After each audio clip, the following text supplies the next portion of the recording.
حضرت علی رضی اللہ تعالیٰ عنہ کا نام ہے حیدر. حیدر کرار یعنی مضبوط طاقتور. حضرت علی رضی اللہ تعالیٰ عنہ کا نام ذاتی جو ہے علی تھا، لقب ان کو اللہ کے رسول صلی اللہ علیہ وسلم نے حیدر دیا. ان کی کنیت ابو تراب ہے. اور کنیت کے بارے میں ایک واقعہ لکھا ہوا ہے کہ ایک دفعہ حضرت علی رضی اللہ تعالی عنہ حضرت فاطمہ سے کسی بات پہ ناراضگی کی بنیاد پر باہر جا کر سو گئے. اور جب سوئے ہیں تو عرب کی زمین ایسی ہے اور پہلے بھی اور آج بھی اگر آپ کھلے میں سو جاؤ اور تیز آندھی یا ہوا چل رہی ہو تو دھول مٹی آپ کی چٹائی کے آس پاس آپ کے بدن چہرے پر آ جاتی ہے. وہاں بھی ایسی ہوا کہ حضرت علی رضی اللہ تعالیٰ عنہ گھر سے باہر سو رہے تھے. دھول اور مٹی اتنی گرد و غبار اڑی کہ ان کے بال مٹی میں ہو گئے.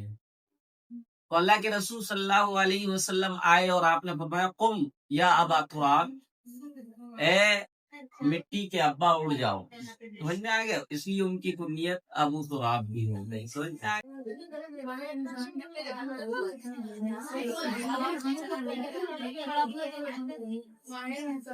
خواب میں کفن کو پڑا ہوا دیکھنا، اس کی تعبیر خواب میں اپنے آپ کو مردہ دیکھنا، قبرستان دیکھنا، یا میت کی تجہیز و تکفین، اس کو غسل کرتے ہوئے، غسل دیتے ہوئے یا اس کو کفن دیتے ہوئے دیکھنا، ان سب کی تعبیرات اللہ تعالی کی طرف سے خواب کے ذریعے سے آپ کو تنبیہ کی جاتی ہے کہ موت برحق ہے، موت آئے گی.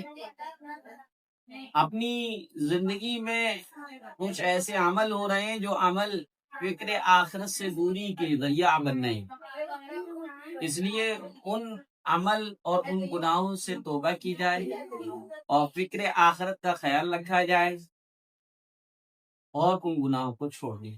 یہی تعبیر ہوا کرتی ہے عموماً ان خوابوں کی جن خوابوں میں کفن دیکھا جائے، مردے دیکھے جائے، قبرستان دیکھے جائے، قبریں دیکھے جائے. حضرت علی کی قبر کہاں پر ہے؟ حضرت علی رضی اللہ تعالیٰ عنہ کی قبر کہاں پر ہے؟ حضرت علی رضی اللہ تعالیٰ عنہ کی قبر اور دوسرے کئی صحابہ کی قبروں کو پوشیدہ رکھا گیا، اور اس کی وجہ یہ رہی کہ حضرت عمر رضی اللہ تعالیٰ عنہ کے دنیا سے چلے جانے کے بعد مسلمانوں میں بڑا اختلاف ہو گیا. یہودی ٹولہ اور اس کا سردار عبداللہ، یہ جو ہے عبداللہ بن سبا، یہ یہودی منافق تھا. یعنی اصلاً یہ یہودی تھا، بظاہر وہ مسلمان ہو گیا تھا، اور اس نے مسلمانوں کے اندر پھوٹ ڈالی، اور پھوٹ ڈالی یہ کہہ کر کہ خلافت کا حق جو ہے حضرت علی رضی اللہ تعالیٰ عنہ. اچھا، اس منافق یہودی ٹولے کو موقع نہیں ملا. حضرت ابو بکر رضی اللہ تعالیٰ عنہ 2.5 سال رہے، 2 سال. حضرت عمر رضی اللہ تعالیٰ عنہ بڑے سخت تھے، اس لیے ان کو موقع نہیں ملا. دوسرا یہ ہے کہ اللہ کے رسول صلی اللہ علیہ وسلم نے حضرت عمر کے بارے میں فرمایا تھا کہ عمر جو ہے فتنوں کا دروازہ ہے. جس دن یہ دروازہ ٹوٹ گیا اس دن مسلمانوں کے درمیان فتنے پیدا ہو جائیں گے. چنانچہ حضرت عمر رضی اللہ تعالیٰ عنہ کو شہید کر دینے کے بعد حضرت عثمان غنی رضی اللہ تعالیٰ عنہ خلیفۃ المسلمین مقرر ہو گئے تمام صحابہ کی اتفاق رائے سے. حتیٰ کہ حضرت علی رضی اللہ تعالیٰ عنہ نے رائے بھی دی، اور حضرت امیر المومنین عثمان غنی رضی اللہ تعالیٰ عنہ کے ہاتھ پر بیعت بھی کی، یعنی ان کو خلیفۃ المسلمین مانا. لیکن ان کے دور میں، حضرت عثمان غنی رضی اللہ تعالیٰ عنہ کے دور میں، اس یہودی ٹولہ جو منافق تھا اس نے پروپیگنڈا یہ کیا کہ حضرت عثمان غنی اپنوں کو نوکریاں دے رہے ہیں، ہمیں نوکری نہیں دے رہے، اور حضرت عثمان غنی کا جو ہے حق نہیں تھا، حق جو تھا وہ حضرت علی کا تھا. اور انہوں نے بہت ساری حدیثیں بھی پیش کری. انہوں نے کہا دیکھو اللہ کے رسول نے اپنی زندگی میں کہا تھا کہ علی میرے لیے ایسے ہی ہے جیسے کہ حضرت موسیٰ کے لیے ہارون تھے. اسی طریقے سے انہوں نے دلیل پیش کری کہ دیکھو اللہ کے رسول نے فرمایا تھا من کنت مولا فعلی مولا، میں جس کا مولا ہوں علی بھی اس کے مولا ہیں.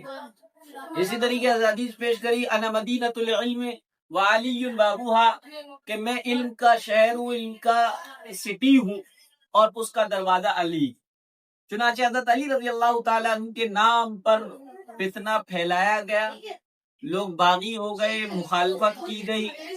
حضرت عثمان غنی رضی اللہ تعالیٰ عنہ کو ان کے گھر میں قید کر دیا گیا، ان کو پانی پینے سے روک دیا گیا، حالانکہ وہ کنواں جو مدینے میں میٹھا پانی دیا کرتا تھا اس کنویں کو حضرت عثمان غنی نے اپنے پیسوں سے یہودی سے خرید کر مسلمانوں کے لیے وقف کر دیا تھا. لیکن اس کے باوجود جو ہے حضرت عثمان غنی کے خلاف بغاوت ہوئی اور حتیٰ کہ حضرت عثمان غنی کو شہید کر دیا. شہید ہو جانے کے بعد حضرت علی رضی اللہ تعالیٰ عنہ خلیفۃ المسلمین بن گئے، لیکن مسلمانوں میں دو بڑی جماعتیں ہو گئیں. حضرت معاویہ اور حضرت عائشہ اور بہت سارے صحابہ ایک طرف تھے، حضرت علی ایک طرف تھے. حضرت علی یہ کہہ رہے تھے کہ مجھ سے بیعت کر لو، اور حضرت عائشہ اور حضرت معاویہ کہہ رہی تھی کہ پہلے حضرت عثمان غنی کے قاتلوں سے بدلہ لو، ان کو پھانسی پہ چڑھاؤ، ان کو سولی پہ چڑھاؤ. حضرت علی یہ کہہ رہے تھے کہ دیکھو پہلے مجھے پر بیعت کر لو، پھر اس کے بعد میں قاتلوں کو پکڑوں گا اور ان کو سزا دوں. لیکن بات سمجھ میں نہیں آئی، اور اس واقعے کو لے کر دو مسلمانوں کے درمیان لڑائی ہوئی، اور اس لڑائی کا نام جنگ جمل ہے، کیونکہ حضرت عائشہ رضی اللہ تعالیٰ عنہ اونٹ پر بیٹھ کے آئی تھی، اونٹ سے گری بھی تھی. حضرت علی کی فوج کو فتح ہوئی تھی. اس صحابہ کے اختلاف کو مشاجرات صحابہ کہتے ہیں، مشاجرات صحابہ. ہمارا اہل سنت والجماعت کا عقیدہ یہ ہے کہ صحابہ کے درمیان جو اختلاف تھا وہ اختلاف میں دونوں ہی جو ہے صحیح تھے، کسی کو غلط اور کسی کو صحیح نہیں کہہ سکتے، بلکہ ہم دونوں کو ہی صحیح کہتے ہیں. اور البتہ حق علی رضی اللہ تعالیٰ عنہ کی جانب تھا. حضرت علی رضی اللہ تعالیٰ عنہ کو خلافت کرتے کرتے ایک موقع ایسا ہے کہ حضرت معاویہ رضی اللہ تعالیٰ عنہ سے بھی اختلاف ہوا، اور اس کے سلسلے میں جنگ صفین ہوئی، جس میں دسیوں ہزار صحابہ ایک دوسرے کے ہاتھوں مارے گئے. اس جنگ صفین میں حضرت معاویہ اور حضرت علی کے درمیان آپس میں اتحاد ہو گیا، لڑائی ختم ہو گئی، اور ہونی تھی کیونکہ اللہ کے رسول صلی اللہ علیہ وسلم کے صحابہ کے بارے میں قرآن کریم کہتا ہے محمد الرسول اللہ والذین آمنوا معه اشداء علی الکفار رحماء بینہم. اللہ کے رسول صلی اللہ علیہ وسلم کے جو صحابہ تھے، ساتھی تھے، ان کی خوبی اور کوالٹی اللہ تعالیٰ نے یہ کہہ کر بتائی کہ وہ آپس میں بڑے رحم دل ہیں، اور دوسروں کے مقابلے میں، کفار کے مقابلے میں بڑے سخت ہے. تو حضرت معاویہ اور حضرت علی دونوں میں صلح ہو گئی. تو جو طبقہ حضرت علی کے نام پر کھڑا ہوا تھا، اب وہ حضرت علی کو برا بھلا کہنے لگا، اور حضرت علی کے گروہ سے نکل گیا، وہ خارجی کہلایا. کیا کہلایا؟ خارجی. اور انہوں نے اس طبقے نے حضرت علی کو کافر کہا، اور حضرت علی رضی اللہ تعالیٰ عنہ کو راستے سے ہٹانے کی کوششیں شروع کی گئی. چنانچہ حضرت علی رضی اللہ تعالیٰ عنہ کو پلاننگ کے ساتھ شہید کر دیا گیا. آپ کی قبر کو ایسی جگہ بنایا گیا تاکہ خارجی لوگ آپ کی قبر کی بے حرمتی نہ کریں. اور اس طرح کے کئی صحابہ ہیں جن کی قبر کو جو ہے پوشیدہ رکھا گیا تاکہ لوگ ان کی قبروں کے ساتھ بے حرمتی نہ کریں. سمجھ میں آ گیا؟ چلیے. جھمپر اونچی ہو تو نماز ہوگی یا نہیں ہوگی؟ بہت اچھا سوال ہے. اس کو سمجھنے کے لیے تھوڑی سی تفصیل سے سمجھیے گا. نماز سے پہلے کچھ چیزوں کا ہونا ضروری ہے جن کو شرائط نماز کہتے ہیں. کیا کہتے ہیں؟ شرائط نماز. وہ کتنے ہیں؟ 7 ہیں. پہلا کیا ہے؟ بدن کا پاک ہونا. پھر بدن میں جو کپڑے ہیں اس کا پاک ہونا. پھر جہاں نماز پڑھ رہے ہیں اس کا پاک ہونا. سمجھ میں آ گیا؟ قبلے کی طرف رخ ہونا اور نماز کا وقت ہونا، نیت کا ہونا اور ستر کا چھپانا. اب لفظ ستر کیا ہے؟ ستر کہتے ہیں اس چیز کو جس کو چھپایا جائے. مستورات، خواتین کو کیا کہتے ہیں؟ مستورات، چھپی رہنے والی چیز. مستورات ڈھکی رہنے والی. تو خواتین کو مستورات کہتے ہیں، ستر میں رہنے والی، پردے میں رہنے والی. اب خواتین کا ستر کیا ہے؟ ایک ہوتا ہے پردہ اور ایک ہوتا ہے ستر. نماز میں جو ایک شرط ہے ستر کا چھپانا، وہ سمجھیں کہ ستر کتنا ہے. تو نماز کے لیے جو شرط ہے ستر کا ہونا، وہ ستر عورتوں کا اتنے ہاتھ. یہ جو ہے ابری ہوئی ہڈی جو ہے ہاتھوں میں، ابری ہوئی ہڈی، یہ کہلاتی ہے گٹے. کیا کہلاتے ہیں؟ ٹخنے نہیں کہلاتے. پاؤں میں جو ابری ہوئی ہڈی ہے وہ ٹخنے کہلاتے، اور ہاتھوں میں جو ہڈی ابری ہوئی ہڈی ہوتی ہے وہ گٹے کہلاتے. یہ اس لیے میں وضاحت کر رہا ہوں کہ لوگوں کو کنفیوز ہوتا ہے. بعض لوگ کھانا کھانے کی سنت گنا رہے ہوتے ہیں تو کہتے ہیں دونوں ہاتھ ٹخنوں سمیت ہونا، اور وضو کے فرائض بتا رہے ہوتے ہیں تو کہتے ہیں دونوں پاؤں گٹوں سمیت ہونا. سب گڑ گوبر ہو جاتا ہے. تو میں آ گیا کیوں ہو جاتا ہے؟ کیونکہ یہ گٹے اور ٹخنے کا فرق نہیں معلوم ہوتا. اسی طریقے سے دائیں اور بائیں کا فرق نہیں معلوم ہوتا. بس یاد تو کر لیتے ہیں دائیں بائیں، لیکن معلوم نہیں ہوتا دائیں کسے کہتے ہیں، بائیں کسے کہتے ہیں. بہت آسان سا سمجھنے کا طریقہ ہے. دائیں کہتے ہیں رائٹ کو، سیدھے کو. بایاں کہتے ہیں با جہاں پر آئے جس کے شروع میں اس کا مطلب الٹا. لیفٹ کو بایاں کہتے ہیں. تو بہرحال یہ ہاتھوں میں ابری ہوئی ہڈی کیا کہلاتے ہیں؟ گٹے. گٹے سے ادھر ادھر، گٹے سے ادھر ادھر یہ ستر ہے، یعنی اس کا چھپنا ضروری ہے. گٹے سے ادھر ادھر ہے، یہ اگر نہ چھپایا جائے تب بھی کوئی بات نہیں ہے، کیونکہ اس کا چھپانا ضروری نہیں ہے، کیونکہ یہ ستر میں نہیں آتا.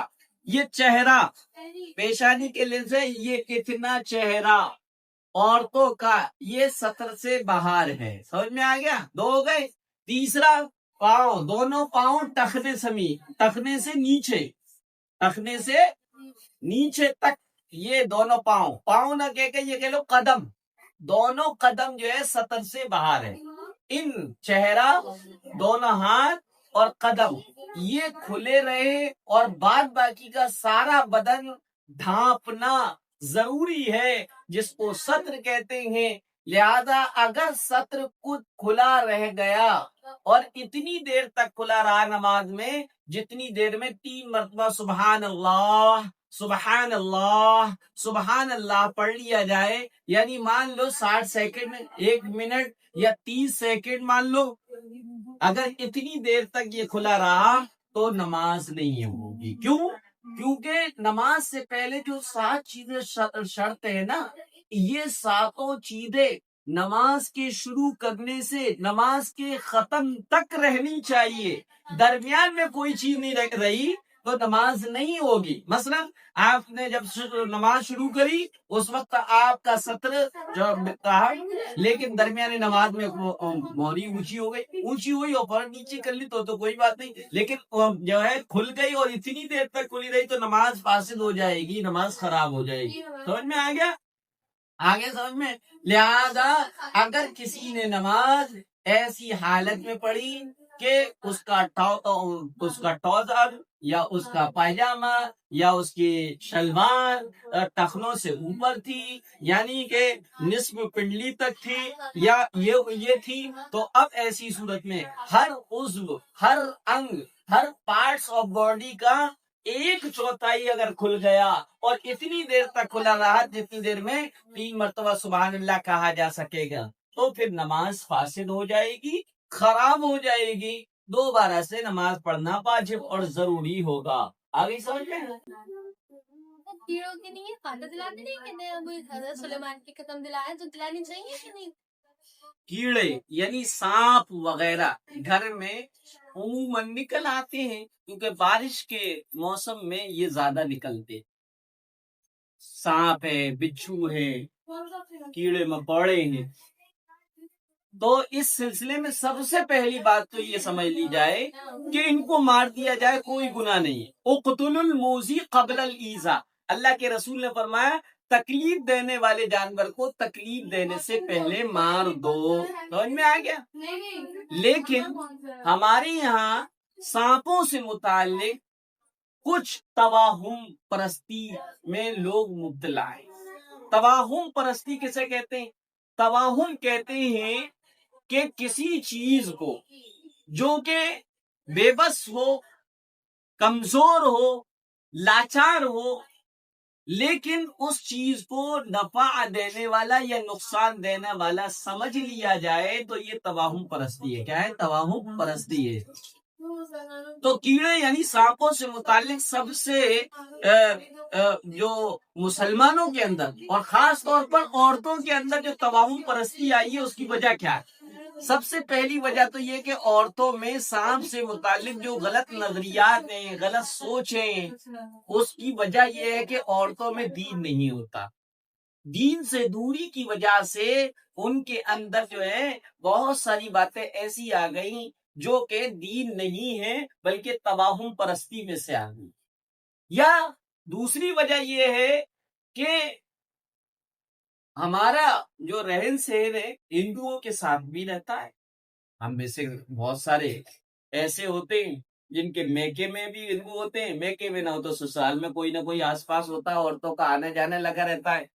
تو ان کے ساتھ رہنے کی وجہ سے بہت سارے عقائد ان کی وجہ سے ہمارے اندر آ گئے. چنانچہ سب سے پہلی چیز جو ہے ہمارے یہاں پر سانپ کو سانپ کہنا بہت بڑا جرم سمجھا جاتا ہے، اور خاص طور پہ رات میں سانپ کو سانپ کہہ دیا تو ایسا سمجھا جاتا ہے کہ ابھی نکل آئے گا اور ڈس لے گا. اس لیے کہتے ہیں کیڑے کیڑے. اگر کوئی کہہ بھی دے غلطی ہے سانپ نہیں کہتے، کیڑے کہتے، کیڑے کہتے، کیڑے. ایک چیز. دوسری چیز یہ کہا جاتا ہے کہ سانپ جو ہے بدلہ ضرور لیتا ہے. تیسری چیز ناگن جو ہے فوٹو کھینچ لیتی ہے. یہ ساری چیزیں مووی اور ڈراموں میں دیکھ کر یہ تمام پرستیاں جتنی بھی ہے مووی اور ڈراموں سے اور سیریلوں سے بھی آئی. تو یاد رکھیے گا، نہ تو کوئی جو ہے اچھا داری ہوتا ہے کہ سب وہ کیا ہے بھیس بدل لیتی ہے. اللہ نے یہ طاقت اور قوت کس کو دی ہے؟ جناتوں کو دی، کہ وہ جس چیز کا روپ دھارن کرنا چاہے ویسا روپ ان کو مل جاتا ہے. لیکن یاد رہے جس وقت جس چیز کا وہ روپ اختیار کر رہے ہیں اس وقت ان کے اندر اتنی ہی طاقت ہوگی. جس وقت جس چیز کا شیاطین جنات وغیرہ جس چیز کا روپ اختیار کریں گے اس وقت ان کے اندر اتنی ہی طاقت ہوگی. اور اس سلسلے میں ایک واقعہ ملتا ہے. اب حضرت عائشہ کے 100 قصوں میں آپ پڑھو گی یا سیرت عائشہ میں پڑھو گی کہ حضرت عائشہ رضی اللہ تعالی عنہا کے گھر میں ایک ڈنڈا سا بڑا سا رکھا رہتا تھا. حضرت عائشہ فرماتی ہے یہ ڈنڈا خود، اس ڈنڈے کے بارے میں خود فرماتی ہے یہ ڈنڈا چھپکلیوں کو مارنے کے لیے رکھا جاتا تھا. ہمارے یہاں چاہے کتنی حدیثیں دکھا دو سنا دو، اماں کو وہ ماننے کے لیے تیار ہی نہیں ہے. اللہ کے رسول نے فرمایا اس چھپکلی اور گرگٹ یہ ایک ہی نسل کی ہے، اور اس میں یہ جانور انسان سے بہت کپٹ رکھتا ہے، کپٹیلا جانور ہے، بہت زیادہ نفرت رکھتا ہے.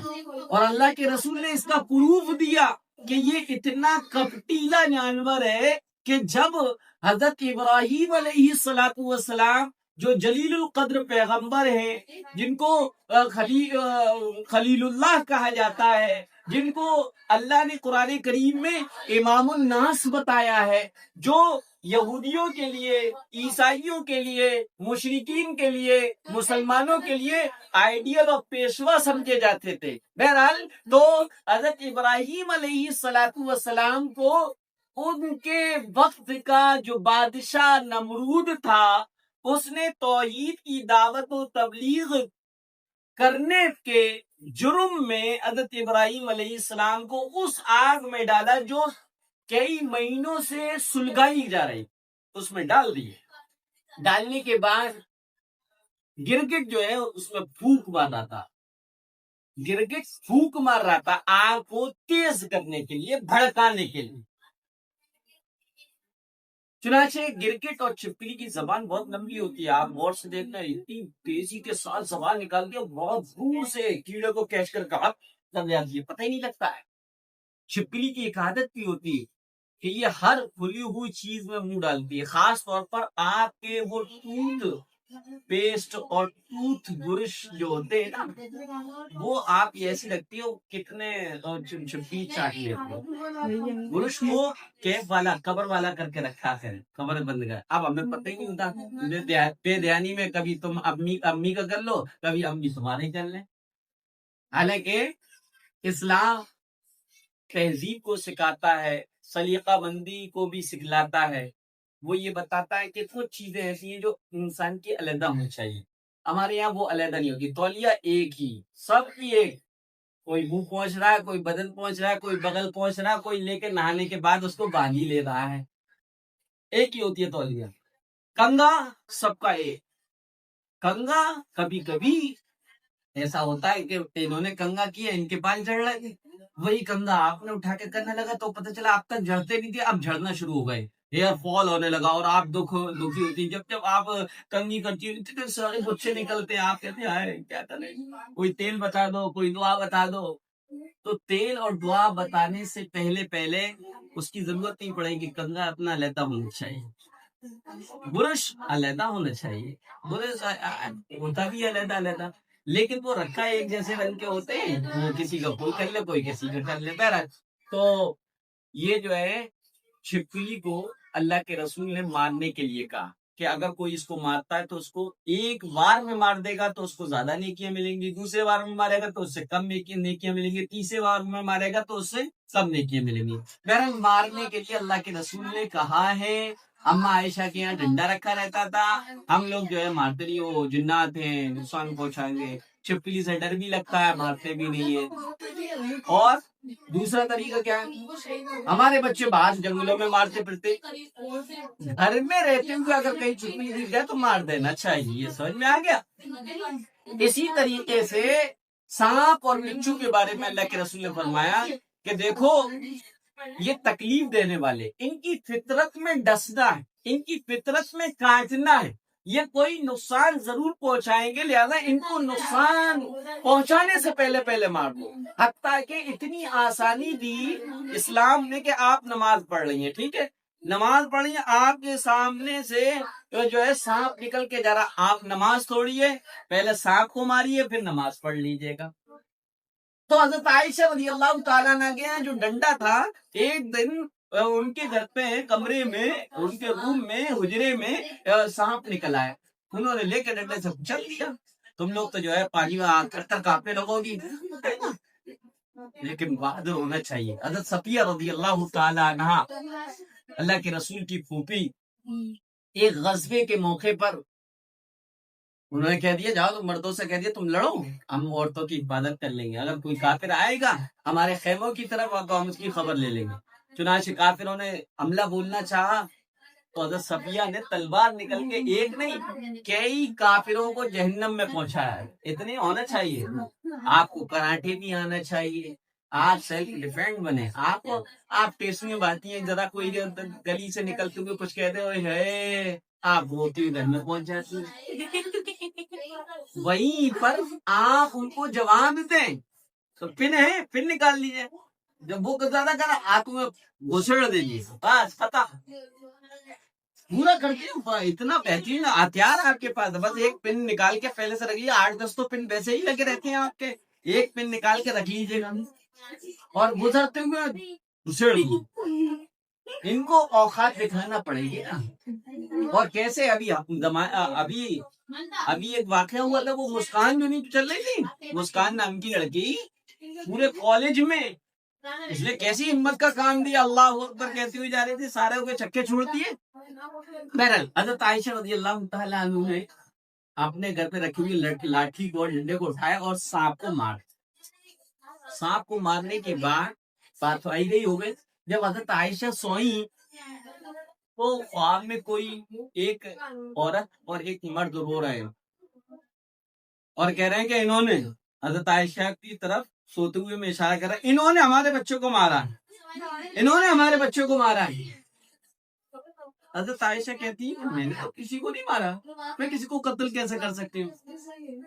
تو مرد بولا جو خواب میں نظر آ رہا تھا کہ نہیں تم نے مارا ہے, اس دن جو تمہارے گھر پہ سانپ نکلا تھا وہ ہمارا لونڈا تھا, وہ ہمارا لڑکا تھا, تم نے اس کو مارا ہے. حضرت عائشہ کہتی ہیں اچھا وہ آپ کا لڑکا تھا, اچھا تو وہ اگر آپ کا لڑکا تھا تو وہ اپنی اماں, کیونکہ اللہ کے رسول کی تمام بیویاں امت کے لیے, اور امت میں انسان بھی آتے ہیں, جنات بھی آتے ہیں, اور جنات بھی ایمان لے کر آئے اور اسلام کو مسلمان بھی ایمان لے کر آتے ہیں.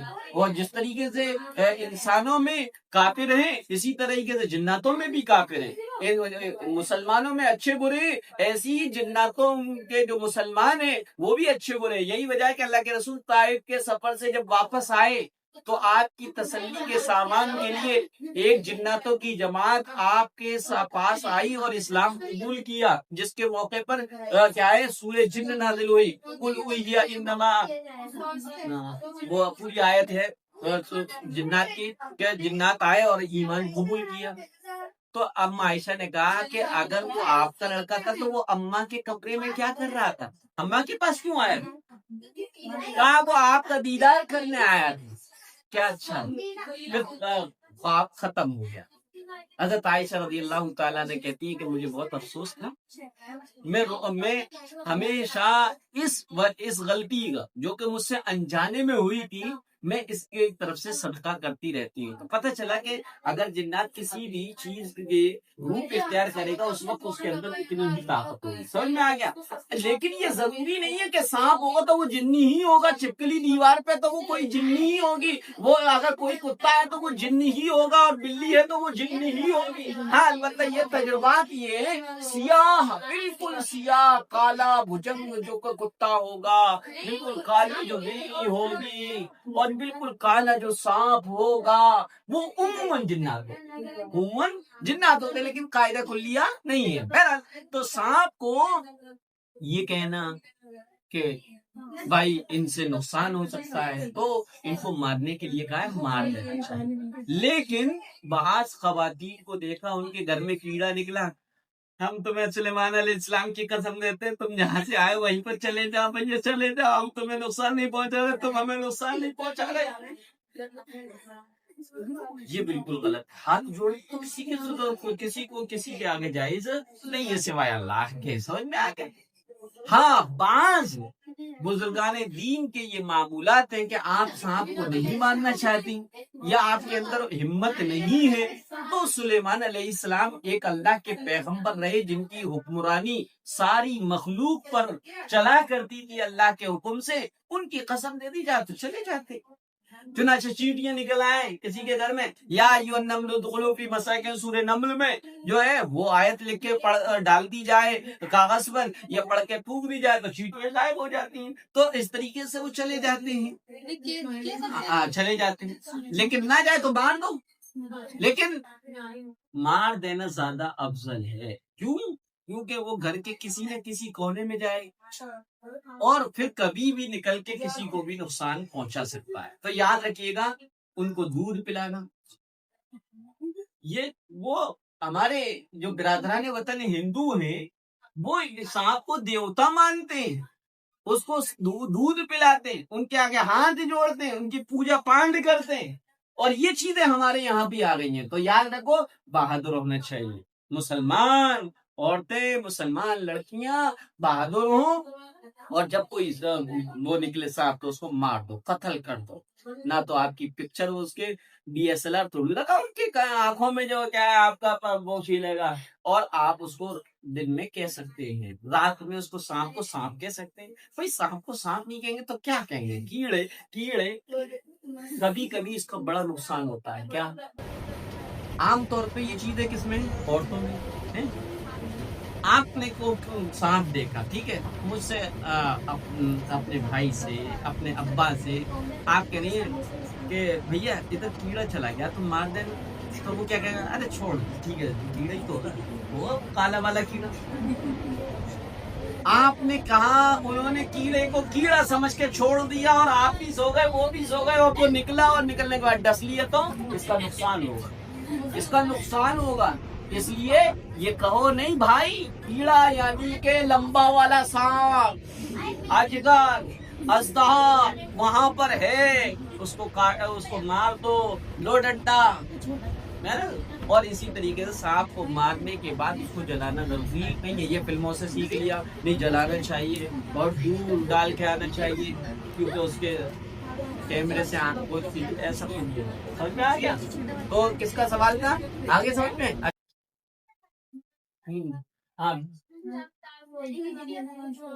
تعویذ گنڈے کروانا جائز ہے یا نہیں؟ بہت اچھا سوال کیا.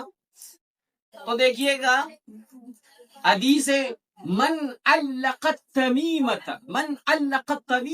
فقد کفر، حدیث شریف میں جس نے تمیمہ کہتے تعویذ کو، جس نے تعویذ لٹکایا اس نے شرک کیا، اس نے کفر کیا. یہ حدیث ہے. اللہ کے رسول کی حدیث کو سمجھنے کے لیے ضروری ہے کہ اللہ کے رسول نے یہ حدیث کس موقع پر کن حالات میں کہی، اس کو سمجھا جائے. کسی بھی حدیث کو سمجھنے کے لیے ضروری ہے کہ اللہ کے رسول نے اس حدیث کو کب کہا، کن حالات میں کہا. تو اب اس کو سمجھنے کے لیے بتاؤ تو سمجھو. جب اللہ کے رسول دنیا میں آئے، دنیا کا بہت برا حال تھا. آپ کے آنے سے پہلے دنیا میں کفر و شرک پھیلا ہوا تھا، ظلم پھیلا ہوا تھا، لڑکیوں کو زندہ دفن کر دیا جاتا تھا. ناک اور اپنی عزت اور خاندان کے خاطر لڑائیاں شروع ہوتی تو سالوں تک لڑتے ہی رہتے تھے. اور بے دینی کا عالم یہ تھا کہ اپنے جیسے بلکہ اپنے ہاتھ سے بنائے ہوئے کو اپنا خدا مانتے تھے. بیت اللہ پر اللہ کا جو گھر ہے اس کا ننگا طواف کیا کرتے تھے، خون سے اس کی دیواروں کو پوتا کرتے تھے. گویا کہ دنیا بہت بری حالات میں تھی. اللہ کو ترس آیا، اللہ نے امام الانبیاء رحمت للعالمین صلی اللہ علیہ وسلم کو بھیجا. اور جب اللہ کے رسول آئے تو وہ ماحول بہت غلط تھا، حتیٰ کہ لوگوں نے اپنے ہاتھوں سے بنائے جانے والے بتوں کو اپنا معبود سمجھ رکھا تھا. بلکہ یہ کہا جائے، یہ کہاوت بالکل صحیح اور ڈیپینڈ ہوتی تھی، جتنے کنکر اتنے شنکر، جتنے پتھر اتنے ان کے معبود. 360 بت تو صرف خانے کعبہ کے اندر ہی رکھے تھے. کتنے؟ 360.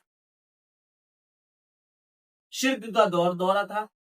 ان حالات میں اللہ کے رسول نے فرمایا من علق التمیمۃ فقد اشرک فقد شرک فقد کفر، کہ جس نے تعویذ لٹکایا اس نے کفر کیا. وہ تعویذ جس کے اندر کلمات شرکیہ ہوں، شرکیہ باتیں ہوں، کفریہ باتیں ہوں، کیسے اے سانپ دیوتا ان کو دولت دے دے، کیونکہ سانپ سے لوگ کیا کہتے تھے؟ مایا نکلے گی، مایا نکلے گی، مایا. آج بھی مایا کا تصور ہے.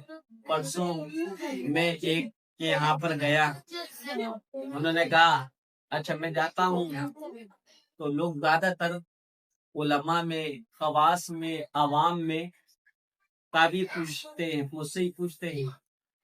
ابھی بھی ایک صاحب کا، ایک عالم صاحب کا مونا ہے، وہ بھی تعبیر پوچھ رہے تھے.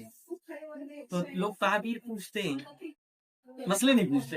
اس لیے میں تعبیر خوشی سے نہیں بتاتا، پہلے تو بتا دیا کرتا تھا. کیوں؟ ایک آدھ کو بتا دو، یہ تعبیر کا سے آئیں گے سامنے بتا تو خواب ہم نے بھی دیکھا، ہم نے بھی دیکھا، ہم نے بھی دیکھا، ہم نے بھی دیکھا، خواب کی تعبیر کا سلسلہ چل پڑتا ہے۔ تو انہوں نے خواب میں جو بھی دیکھا وہ دیکھا کہ مفتی صاحب ہم سو رہے ہیں اور ہمارے آس پاس بہت سارے سانپ نکلے ہیں اور سانپ نکل کے بیٹھ کے اس طریقے سے گھنٹے ہو گئے اور سب کو نقصان پہنچا رہے ہیں، ہمیں نقصان نہیں پہنچا رہے۔ اس خواب کی تعبیر کیا ہے؟ اس خواب کی تعبیر کیا ہے؟ وہ تعبیر میں بتانے ہی والا تھا کہ اس سے پہلے بولی کہ ہم نے نانی سے سنا تھا کہ مایا نکلے گی، کہ ہمیں ڈر لگنے لگا ہماری یہ لونڈا جو ہے یہ مایا نہ مانگ لے، کیونکہ مایا جو ہے پہلوٹی کا لونڈا مانگتی ہے پھر اس کے بعد مایا مل جاتی ہے۔ تو میں نے تعبیر تو نہیں بتائی، ان کی اصلاح شروع کر دی۔ میں تو بتاؤں آج تک مایا کس کو ملی؟ کسی ایک کو بتا دے کہ مایا ہمیں ملی۔ ہر انسان کی پیدائش کے وقت ہی اس کی زندگی کا سارا رزق اس کے مقدر میں لکھ دیا جاتا ہے کہ اس کو کتنا ملے۔ اور جو مایا نکلواتے ہیں یا مایا بتاتے ہیں کہ تمہارے گھر میں یہاں پر ہے 10 دیکھیں 100 دیکھیں 8 دیکھیں، جو یہ بتا سکتا ہے وہ راتوں رات جو مکان خرید ہے، بھائی یہ مکان جو ہے 2 لاکھ کا ہے، اور تمہیں کسی عامل کو تعویذ دینے والے کو یہ پتہ لگ گیا کہ اس میں 8-10 دیکھیں تو وہ ہم سے 2 لاکھ کا 3 لاکھ کا مکان خرید لے، 10 دے کے خوب نکال لے۔ پتہ چلے یہ سب فراڈ ہوتا ہے، اس کی کوئی حقیقت نہیں ہوتی۔ تو اللہ کے رسول صلی اللہ علیہ وسلم نے فرمایا من علق التمیمہ، جس تعویذ میں خفیہ کلمے شرکیہ بات ہو یا اللہ کے علاوہ کسی اور سے مدد مانگی گئی ہے۔ دوسرا، تعویذ لینے والا اور دینے والا یہ سمجھے کہ مجھے فائدہ اسی سے ہوگا، یہی مجھے فائدہ دے گا۔ تیسرا، جائز مقصد کے لیے نہیں، کسی کو برباد کرنے کے لیے، کسی میں دوریاں ڈالنے کے لیے، کسی کو پائی پیسے کے محتاج کرنے کے لیے۔ ان 3 شرطوں کے ساتھ اگر تعویذ گنڈے کیے جا رہے ہیں تو جائز نہیں ہے۔ کون سا؟ کفریہ شرکیہ کلمے ہو، جائز ناجائز مقصد کے لیے ہو، تیسرا دینے اور لینے والا یہ سمجھے کہ تعویذ ہی سے ہوگا، اللہ کو مؤثر نہ سمجھے تو جائز نہیں۔ اور اگر ان 3 شرط یہ 3 چیزیں نہیں ہیں بلکہ تعویذ میں کفریہ اور شرکیہ کلمے نہیں ہیں بلکہ قرآن میں آئی ہوئی کوئی آیت، احادیث میں آئی ہوئی کوئی دعا ہے، اسی طریقے سے جائز مقصد کے لیے پیٹ میں درد ہو رہا ہے، سر میں درد ہو رہا ہے، سوتے سوتے ڈر جاتے ہیں، خواب نظر آ رہے ہیں، اسی طریقے سے اور چیزیں ہیں جائز مقصد کے لیے۔ تیسرا، تعویذ دینے اور لینے والا یہ سمجھ رہا ہے کہ تعویذ بھی ایک طرح کی ٹیبلٹ کی طرح ہے، ٹیبلٹ ہم کھاتے ہیں، اللہ کی طرف سے حکم ہوتا ہے تو شفا مل جاتی ہے، اور اللہ کی طرف سے حکم نہیں ہوتا تو شفا نہیں ملتی ہے۔ اسی طریقے سے یہ نقش اور یہ تعویذ ایک ذریعہ ہے، اس کو ہم اپنے پاس رکھ لیں گے، گلے میں ٹانگ لیں گے، باندھ لیں گے، اللہ چاہے گا تو شفا دے دے گا، اللہ نہیں چاہے گا تو شفا نہیں دے گا۔ اگر اس شرائط کے ساتھ ہے تو تعویذ کرنا جائز ہے۔ لیکن آج کل یہ تعویذ ہوتے ہیں وہ ایک دوسرے کو برباد کرنے کے لیے، اور یہ عورتیں زیادہ نفاثات فی العقد، گروہوں میں گانٹھوں میں چھو چھو چھو چھو چھو کر کے، یہ چھو چھو کرنے والی کون ہے؟ نفاثات ہے، پھونکنے والیاں ہیں۔ اور آج بھی جتنے بھی تعویذ دینے والے ہوتے ہیں ان کے یہاں پر آپ گزرتے ہوئے ایک نظر ڈال لینا، مرد ایک ملے گا، 8-10 عورتیں مل جائیں گی، اور 8-10 عورتوں کی سب کی پرابلم ایک ہی ہوگی۔ اگر بہو ہے تو وہ ساس کا دکھڑا رو رہی ہوگی، ساس ہے تو بہو کا دکھڑا رو رہی ہوگی، سب کی یہی ٹینشن ہے، سب کی یہی ٹینشن ہے۔ اور یاد رکھو، آپ پڑھے لکھے، آپ کے گھر میں آپ کے گھر والے بتائیں گے تو کچھ بتاتی نہیں، کیا پڑھ رہی ہے، کچھ کر ہی نہیں رہی ہے، دیکھ تیری چچی وہ کر رہی ہے، دیکھ تیری فلانا، دیکھ تیرا فلانا۔ تو مجھے بھی تانے میں میری امی تھی مجھ سے یہ کہتی تھی کہ وہ ہمارے لیے کری ہوئی تھی۔ اچھا، عجیب بات یہ ہے کہ ننیحال والے پڑھے لکھے نہیں ہیں ہمارے۔ اچھا، وہ کہتے تھے کہ خالائیں کبھی ملتی تھی تو کہتے ہیں للہ تو ایسا کرتے کہ تیرے خالو ہماری ملتی۔ تو میں ان کی بات کو سنا کر دیتا ہوں اور یہ کہہ دیتا ہوں مجھے معلوم نہیں ہے، میں نہیں جانتا. بہرحال امی تک پہنچ جاتی تھی یہ خبر. اچھا ددیال کے رشتے دار آ جاتے ہیں، وہ کہتے ہیں کہ بیٹی رک گئی ہے یا فلاں یہ کام ہو گیا، فلاں یہ کام ہو گیا. تو میں تو بھیا اسی نیت سے دیتا ہوں، اللہ میں جانتا نہیں، یہ مانتے نہیں، تو کرنے والا تو کر دے. اچھا ان کو دیا، اللہ نے ان کو شفا دے دی. یہ بھی بات جو ہے اماں کو پتہ لگ جاتی تھی، تو اماں معلوم ہے کیا کہتی تھی، ہمارے لیے کچھ کریے. سب جو ہے ددیال والوں کے لیے کریے. عجیب بات یہ کہ ہمارے گھر کے پڑوس میں جو رہتے تھے وہ لوگ بھی یہیں آ جاتے ہیں. اللہ شفا اللہ دیتا ہے، میں تھوڑا دیتا، کوئی نہیں دے سکتا. تو ان کو شفا مل جاتی. وہ کہتے تھے آپ کے لڑکے آپ کے لڑکے. تو وہ جب سب سے سنتی تھی تو یہ کہتی تھی کہ تو ہمارے لیے خوش وقت ہے. تو میں کہتا تھا اماں میں کیا کر سکتا ہوں، میں تو تمہاری طرح مجبور ہوں. تو جانتے ہی ہیں اب میرے کرنے سے کہاں ہوتا ہے، اللہ کے کرنے سے ہوتا ہے. تو بہرحال وہ یہ شکوہ گلے سینے میں رکھے لے کے چلی گئی، لیکن اس سے یہی کہہ رہی ہے تو ہمارے لیے کچھ نہ.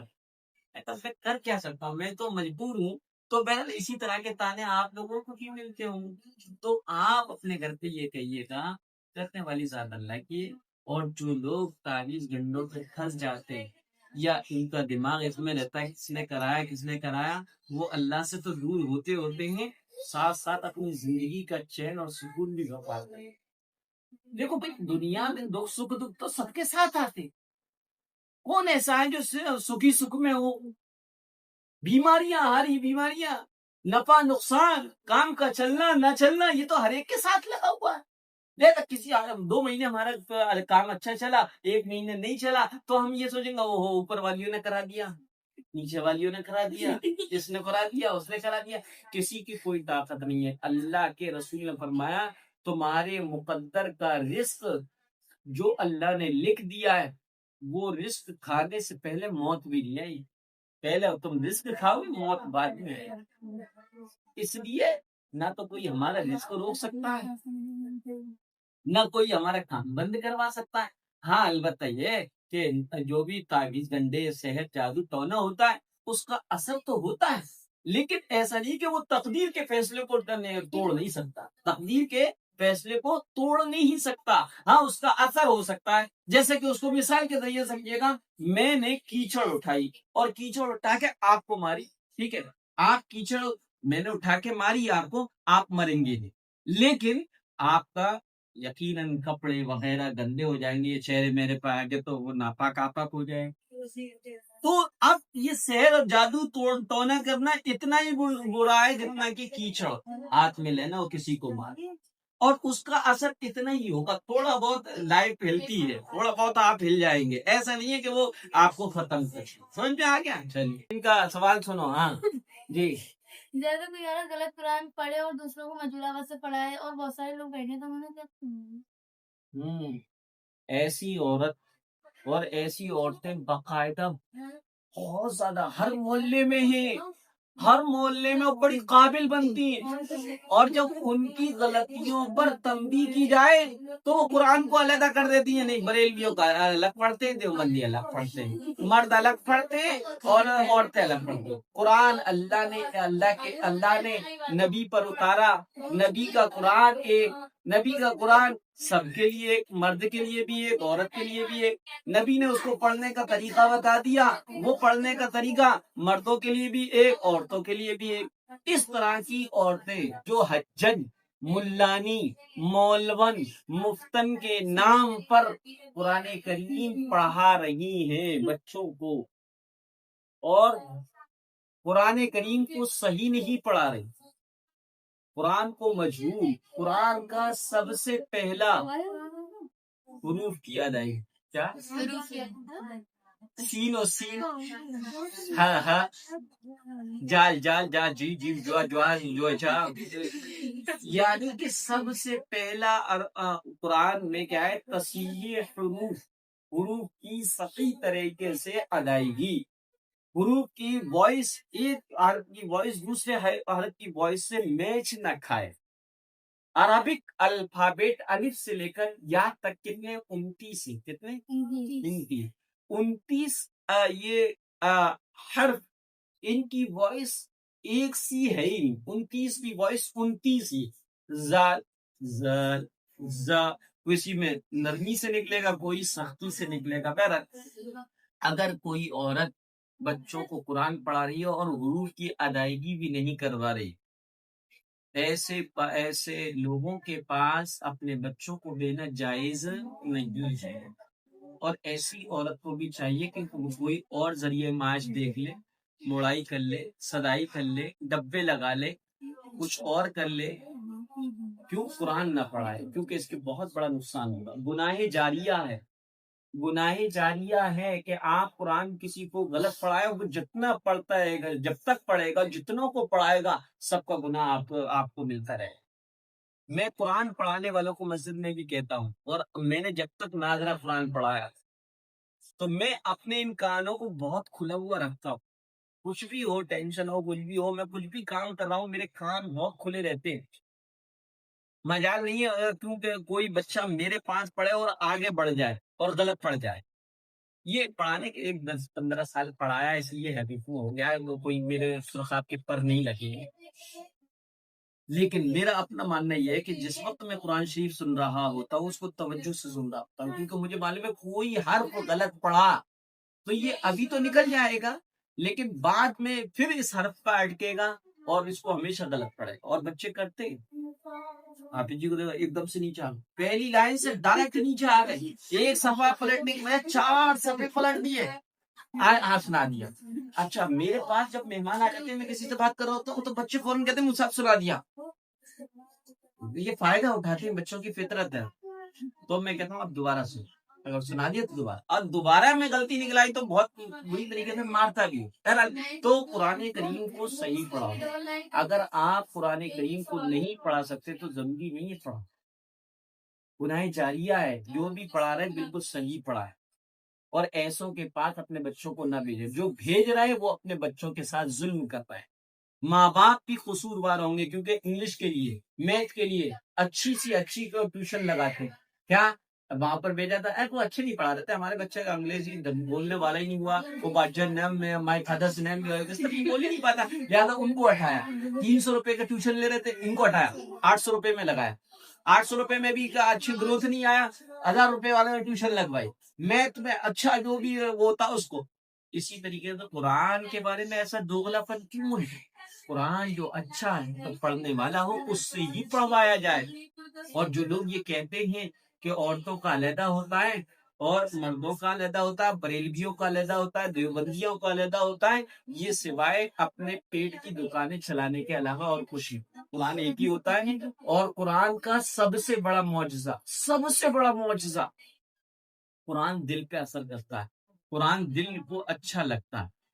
ایک بالکل جو کچھ بھی نہ پڑھو، کوئی اس نے الف سے لے کر الف با بھی کبھی نہ پڑھا، اس کے سامنے ایک اس سے پڑھوایا جائے جو قرآن اچھا پڑھتا ہے، اور ایک وہ پڑھے جو قرآن کو نہ تصحیح حروف سے پڑھ رہا ہے، نہ ادائیگی حروف سے پڑھ رہا ہے، نہ مخارج سے پڑھ رہا ہے، نہ تجوید سے پڑھ رہا ہے، وہ پڑھے. ڈائریکٹ دل کہے گا کہ ہاں یہ اچھی پڑھ رہا ہے. حالانکہ اس کو نہیں معلوم غنہ اخفا اظہار کیا ہوتا ہے، لیکن یہ غنہ اخفا اظہار اور تصحیح حروف سے پڑھ رہا ہے تو کہے گا یہ بہت اچھا ہوتا ہے، پڑھ رہا ہے، اس نے اچھا نہیں پڑھا. چنانچہ آپ لوگ گھر میں جب زور سے پڑھتے ہیں تو امی کیا کہتی ہیں، ہاں دیکھا مانا جب پڑھتی ہے تو اچھا لگتا ہے، اور ہانی پڑھتی ہے تو بہت اچھا لگتا ہے، یہ پڑھناس میں کچھ پڑھتی ہے، یہ منہ میں پڑھتی ہے. اچھا چور جہاں ہوتا ہے، دل میں چور ہوتا ہے، وہ آہستہ آہستہ. امی کہتے ہیں زور سے پڑھ لیا کر، آواز نکال کے پڑھ لیا کر. آواز نکال کے نہیں پڑھے، کیوں؟ کیونکہ دل میں چور ہے.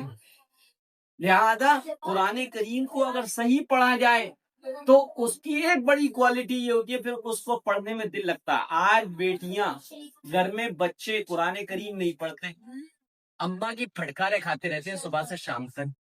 اماں ان کو بدنام کرتی ہے، کوئی کھالا نہیں، ایک ہماری ہے، ایک قرآن نہیں بولتی. وہ کہتی ہے ہماری تو بہت اچھی ہے کیونکہ روزانہ پڑھتی ہے ہماری بیٹی، چاہے پڑھتی نہیں ہے لیکن وہ کہتی ہے ہماری اچھی ہے.